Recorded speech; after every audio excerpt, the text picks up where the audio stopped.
Durante la campaña electoral de 1946, Perón prometió otorgar a las mujeres el derecho al voto. Evita había formado una comisión pro voto femenino con el objetivo de apurar la sanción de la anhelada ley.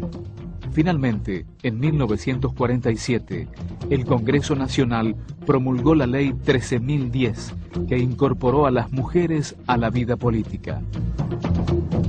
En 1949, promediando su primera presidencia, Perón convoca a elecciones para una asamblea constituyente. El amplio triunfo peronista permite incluir en el texto de la Constitución la posibilidad de la reelección del presidente y los derechos del trabajador.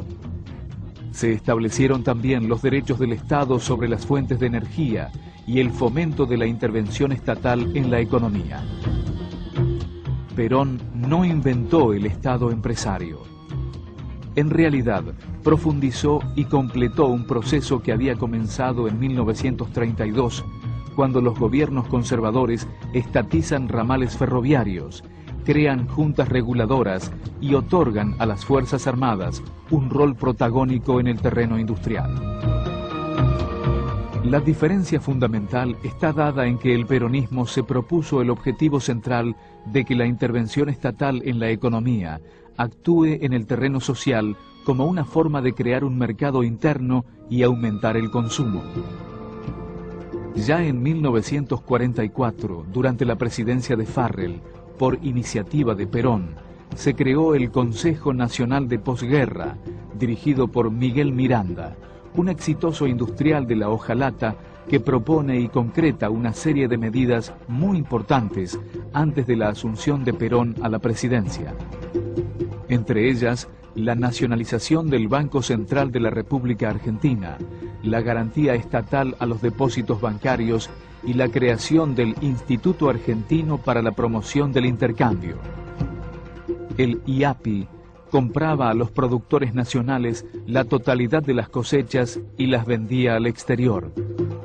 Las importantes ganancias obtenidas fueron volcadas a préstamos para la industria y estímulos para el consumo.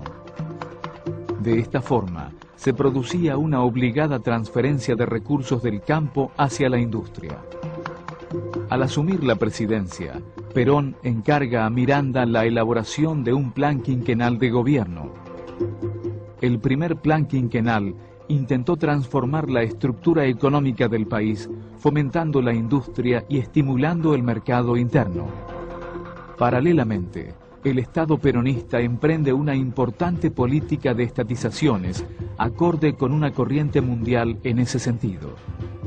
Las reservas acumuladas por nuestro país durante la guerra proveyeron al gobierno de los fondos necesarios para pagar las nacionalizaciones. El caso más famoso fue el de los ferrocarriles. Hacía tiempo que los británicos querían deshacerse de la poco rentable red ferroviaria argentina. Habían encargado al conservador Federico Pinedo un proyecto para vendérselos al Estado. Finalmente, la operación se concreta en 1947 y el Estado argentino paga por buenos materiales rodantes viejos y una infraestructura ferroviaria totalmente atrasada. El hecho fue presentado por la propaganda peronista como un triunfo de la soberanía nacional y se convirtió en una fiesta. Las ventajas de la estatización de los ferrocarriles tenían que ver con la baja de las tarifas y los fletes, lo que benefició a los usuarios y a los productores nacionales. La empresa telefónica norteamericana ITT también buscaba transferir al Estado su filial argentina. El traspaso significó un muy buen negocio para la ITT, que siguió siendo la única proveedora de repuestos y personal técnico a la nueva compañía telefónica estatal. Cuando operaba directamente ella, la empresa obtenía ganancias de un 2% sobre la facturación. Tras la estatización, sus ganancias se duplicaron y sus riesgos desaparecieron. El gobierno peronista llevó adelante una importante inversión en el sector energético, creando la empresa Gas del Estado y ampliando enormemente la presencia de YPF en el mercado nacional. La industria vinculada al mercado interno gozó de una inédita protección estatal. Florecieron las fábricas de heladeras, cocinas y motonetas, destinadas a una clase trabajadora que con salarios dignos aumentó notablemente su capacidad de consumo.